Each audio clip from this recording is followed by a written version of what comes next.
tanda kiamat itu ada dua. Pertama yang disebut alamatus sughra, tanda-tanda kecil.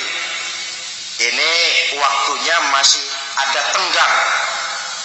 Ada yang dinamakan alamatul kubra, tanda-tanda besar. Artinya kiamat sudah diambang pintu. Apa tanda-tanda kecil dari datangnya hari kiamat itu? Misalnya kata Nabi, apabila ilmu sudah diangkat oleh Allah. Artinya apabila ulama sudah banyak wafat, minat orang belajar agama berkurang, lalu kebodohan nampak merajalela di mana-mana, zina dikerjakan secara terbuka, minuman-minuman keras jadi kebanggaan, itu termasuk di antara tanda-tanda kecil terjadinya hari kiamat. Apalagi misalnya iza waladatil ammatu rabbataha, apabila budak sudah melahirkan tuan. Apa maksudnya? Ada yang mentafsirkan apabila anak sudah bisa membudaki orang tuanya. Orang tua yang melahirkan dia, yang membesarkan dia, demi setelah si anak besar jadi orang berpangkat, bertitel, berharta, berkedudukan, jadilah orang tua itu budaknya. Sehingga sering dibilang kalau orang tua kaya, anak jadi raja. Tapi kalau anak yang kaya, orang tua sering jadi budak. Apalagi munculnya fitnah yang bergelombang, timbul perang antara dua bangsa yang besar, waktu berjalan terasa sangat pendek sekali. Itu merupakan tanda di antara tanda-tanda kiamat. Termasuk di dalamnya sulit membedakan mana laki, mana perempuan. Kan kalau tanda-tanda kayak begini sekarang sudah banyak kita lihat kan. Ulama banyak wafat, penggantinya sulit. Zina dikerjakan berterang-terangan, minuman keras jadi kebanggaan, banyak anak membudaki orang tuanya, sulit membedakan mana laki mana perempuan. Kadang-kadang dari belakang kita lihat perempuan benar, begitu kita colek nengok jenggotan.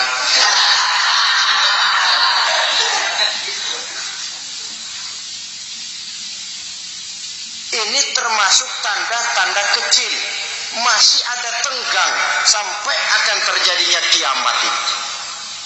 Nah, yang dimaksud dengan tanda-tanda besar, ini tanda besar artinya kiamat sudah diambang pintu. Pertama, matahari terbit dari sebelah barat. Apabila matahari sudah terbit dari arah sebelah barat, tertutuplah sudah pintu taubat. Bersabda Nabi kita, la taqumus sa'atu hatta tatlu'a syamsu min maghribiha. Tidak akan datang hari kiamat sampai matahari terbit dari arah sebelah barat. Fa iza tala'at, manakala matahari telah terbit dari arah sebelah barat, wa ra'ahan nasu, manusia banyak menyaksikan itu, amanu ajma'un, mereka pun lalu beriman. Yang tadinya kafir, yang tadinya ingkar, yang tadinya membangkang, setelah melihat matahari terbit dari sebelah barat, buru-buru beriman, berlomba-lomba mengucap dua kalimat syahadat. Tapi apa yang terjadi? Kata Nabi, wadzalika hina la yanfa'u nafsan imanuha lam takun amanat min qabl. Hari itu adalah hari yang iman sudah tidak berguna lagi bagi seseorang apabila sebelumnya memang dia tidak pernah beriman. Au kasabat fi imaniha khaira, atau beriman tetapi tidak pernah melakukan kebajikan di dalam keimanannya itu. Hari yang sudah kasif, hari yang sudah terlambat, beriman tidak akan ada gunanya lagi. Ini pelajaran buat kita. Sebelum sang surya terbit dari sebelah barat, sebelum nafas sampai di tenggorokan, artinya pintu taubat masih terbuka. Kalau dua hal itu sudah terwujud, nafas sudah sampai di kerongkongan atau matahari sudah terbit dari arah sebelah barat, tertutuplah sudah pintu taubat. Tak ada lagi gunanya pangkat, jabatan, harta, bahkan beriman pun dalam suasana macam itu. Too late, kata orang Kulon. Sudah terlambat. Matahari terbit dari arah sebelah barat. Itu tanda besar, artinya kiamat sudah di ambang pintu. Lalu apalagi tanda besar? Munculnya Dajjal. Dajjal artinya pendusta-pendusta yang menyesatkan manusia. Ada dua macam Dajjal, saudara. Ada Dajjal kecil. Ini Dajjal kelas teri. Kalau ini sejak zaman Rasulullah sudah ada itu. Tiap zaman ada. Di zaman Rasulullah misalnya ada yang bernama Aswad al-Unsi dari Yaman. Ada yang namanya Musailamah al-Kazzab dari Yamama. Ada yang namanya Ibnu Sayyad dari Madinah. Ini Dajjal di zaman Rasul. Musailamatul Kazzab memproklamirkan diri jadi nabi dia. Di zaman Rasul masih hidup. Ini Dajjal zaman Nabi. Di zaman sahabat muncul Dajjal. Di zaman kita sekarang ini Dajjal pun gentayangan. Dajjal kelas teri. Kerjanya mendustakan manusia, menyesatkan manusia, memalingkan manusia dari jalan yang benar dan diridhoi oleh Allah Subhanahu wa taala. Adapun yang merupakan tanda besar dari datangnya kiamat, Dajjal kelas kakap. Pembohong-pembohong besar yang menyesatkan masyarakat manusia berpaling dari jalan Allah mengikuti jalan mereka. Apa sih ciri Dajjal itu? Kata Nabi dalam hadis Bukhari Muslim, "Inna Dajjal", sesungguhnya yang namanya Dajjal itu yakhruju, satu saat akan muncul mendekati hari kiamat. Wa inna ma'ahu ma'an, si Dajjal ini membawa air. Wa naran, dan juga membawa api. Dua simbol. Di tangan yang satu dia bawa air, di tangan yang satu dia bawa api. Wa ammal ladzi yarahu an-nasu ma'an fanarun. Adapun yang orang banyak lihat air, hakikatnya adalah api. Yang dilihat api, hakikatnya adalah air. Oleh sebab itu, kalau api yang ditawarkan, ambillah air. Kalau air yang ditawarkan, pilihlah api. Maksudnya apa ini? Ini bahasa simbol, saudara-saudara. Dajjal bicaranya seolah-olah untuk kepentingan manusia. Menawarkan surga. Surga yang dia tawarkan hakikatnya neraka. Hai manusia, kalau kau mau bahagia, jangan dekat-dekat dengan agama. Solat itu tidak efektif dan efisien, tidak produktif dari segi ekonomi itu. Menghadiri majelis taklim cuma buang-buang waktu. Tahajud, tasbih, tahlil, baca Quran, apa itu? Pekerjaan mubazir saja. Hidup ini cuma sekali. Masa yang cuma sekali, manfaatkan dengan sebaik-baiknya. Mumpung. Dibawanya sifat mumpung, tetapi dalam pengertian yang sangat negatif. Bicaranya seolah-olah untuk kepentingan manusia, tetapi sebenarnya menjerumuskan manusia. Menawarkan air, tapi sebenarnya api. Menawarkan api, tapi hakikatnya air. Buat apa kamu sholat? Buat apa kamu bayar zakat? Buat apa kamu puasa? Surga yang dicanangkan Dajjal, hakikatnya neraka. Neraka yang digambarkan Dajjal, pada dasarnya adalah surga. Jadi memutarbalikkan fakta itu kerjaan Dajjal. Yang hak jadi batil, yang batil dibilang hak, yang benar jadi salah, yang salah malah jadi benar. Tuntunan disuruh jadi tontonan, tontonan malah menjadi tuntunan. Itu pekerjaan Dajjal profesinya. Zamannya Nabi Adam, Dajjalnya kan iblis. Betul? Betul. Apa sih gang kerayuan iblis itu? Allah setelah menciptakan Nabi Adam kan bilang, Adam, kau dan istrimu Hawa tinggal di surga ini. Seluruh fasilitas yang ada di surga persilahkan kau nikmati. Satu yang tidak boleh, jangan coba-coba dekati pohon khuldi. Dekat saja jangan, apalagi sampai memetiknya. Datang Dajjal yang namanya iblis ini. Adam, kamu tahu nggak kenapa tidak boleh makan buah khuldi? Ya nggak tahu, pokoknya saya dilarang. Bodoh kamu Dam. Khuldun artinya kekal. Kalau kamu makan itu buah, kau akan kekal di surga buat selamanya. Allah tidak kepengen, maka dilarang kamu makan buah khuldi. Kalau kau ingin kekal di surga Adam, makan saja. Saya bicara begini ini untuk kepentingan kamu Adam. Ini kan ciri-ciri Dajjal. Bicaranya sih seolah-olah untuk kepentingan Nabi Adam, hakikat sebenarnya menjerumuskan Nabi Adam supaya ingkar dan melanggar larangan dari Allah Subhanahu wa ta'ala. Jadi setelah muncul Dajjal, timbul kekacauan-kekacauan di masyarakat. Banyak yang terpengaruh, terpedaya dan terpesona.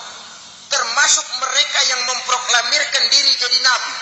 Mereka yang memproklamirkan diri jadi rasul di zaman sesudah Rasulullah wafat, itu adalah Dajjal.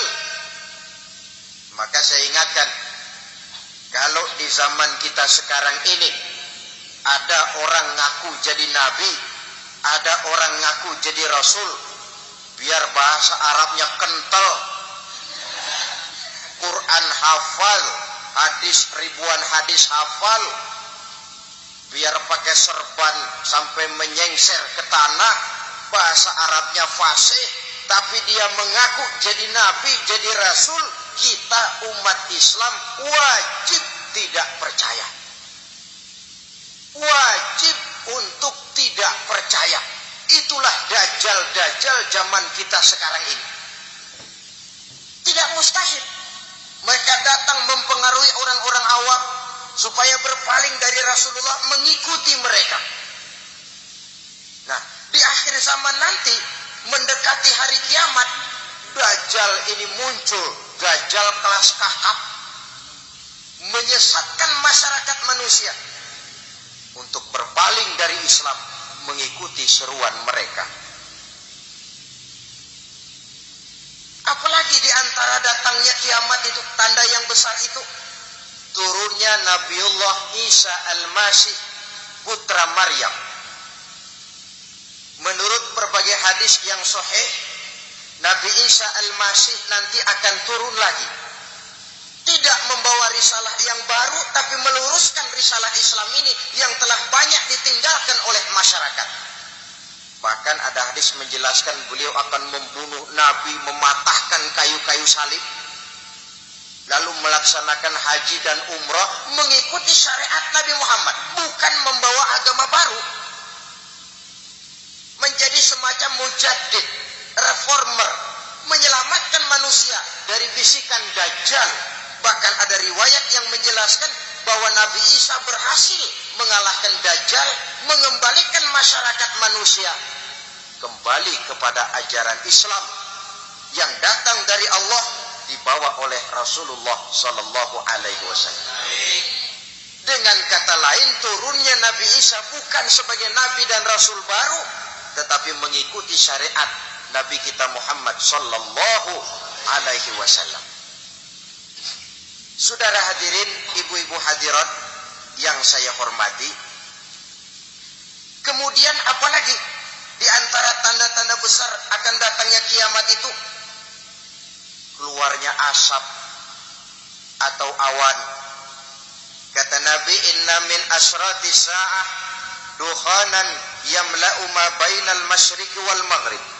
Di antara tanda-tanda kiamat munculnya awan atau asap yang memenuhi antara langit dan bumi. Ini pun diperkuat dalam surah Ad-Dukhan ayat 10. Fartaqib yauma ta'tis sama' bidukhanin mubin fayughshan nas hadza azabun alim. Bagi orang-orang yang beriman mereka biasa-biasa saja, tapi bagi orang kufur datangnya asap dan awan ini merupakan azab yang kelewat pedih. Barangkali sedikit mendekati gambaran tentang azab yang pedih ini, saya ingatkan alam pikiran kita kepada peristiwa yang belum lama terjadi.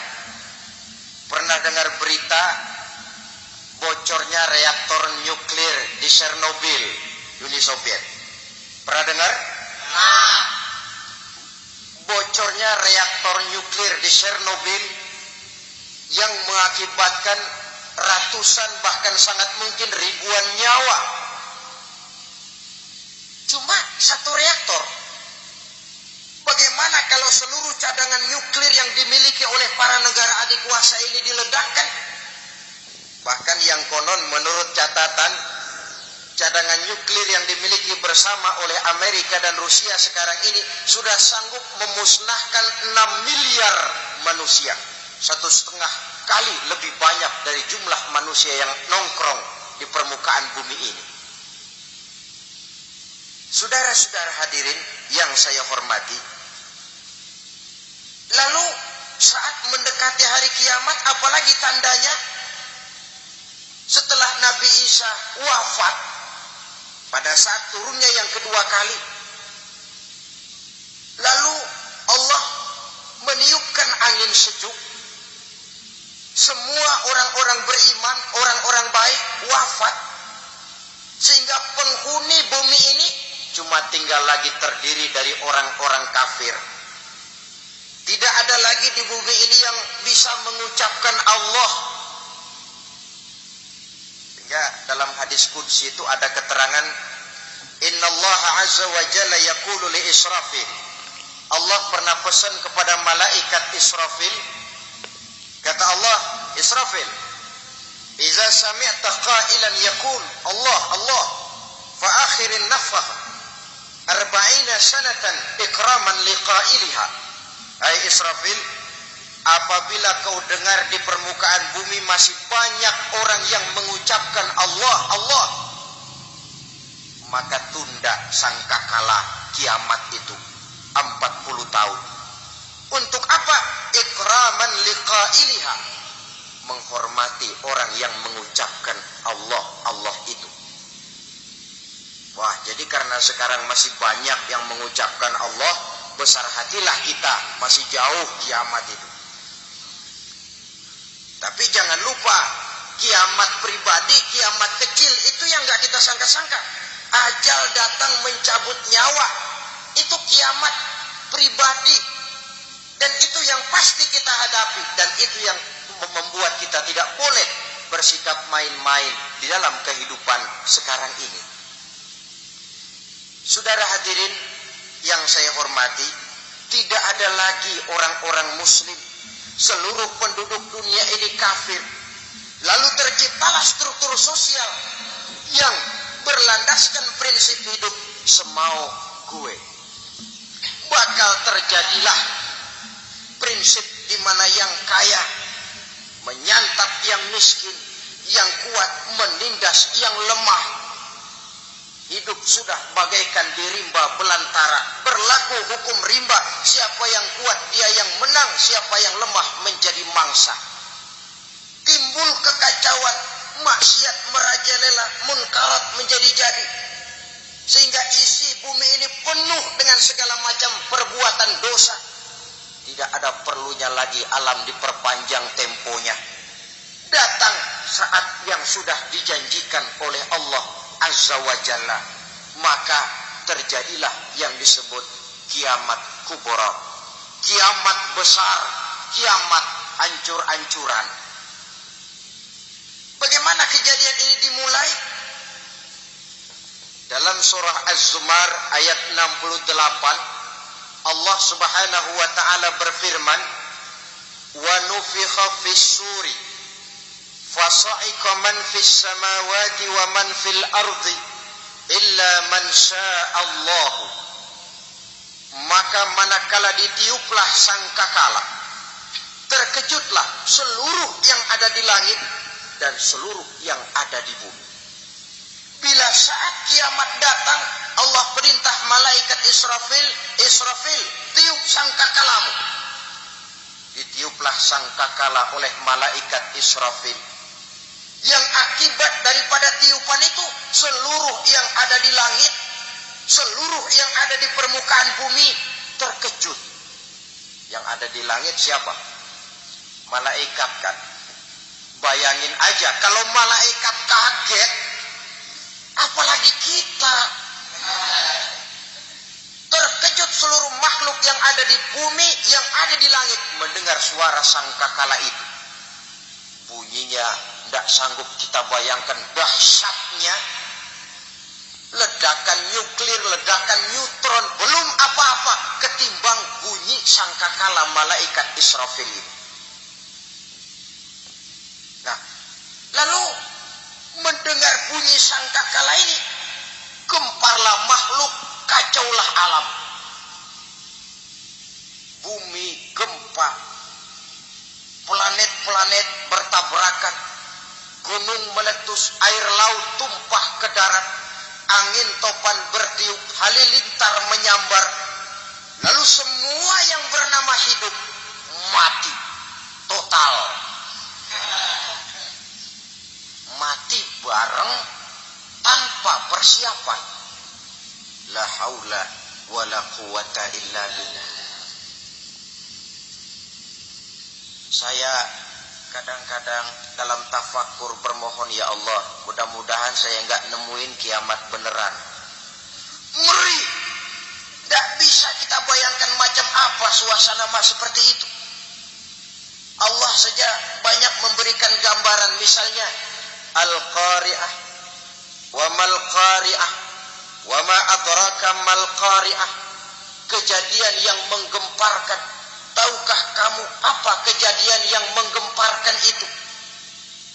Yauma yakunun nasu kal farasil mabsus wa takunul jibalu kal ihnil manfus.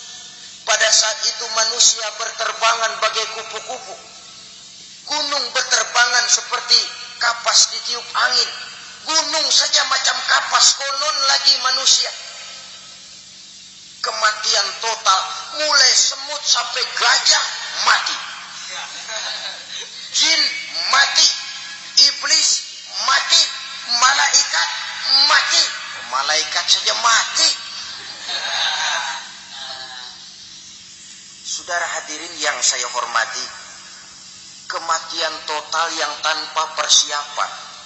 Orang bilang, Pak, kalau mati bareng begitu yang repot malaikat maut dong ya. Cabut sana, cabut sini.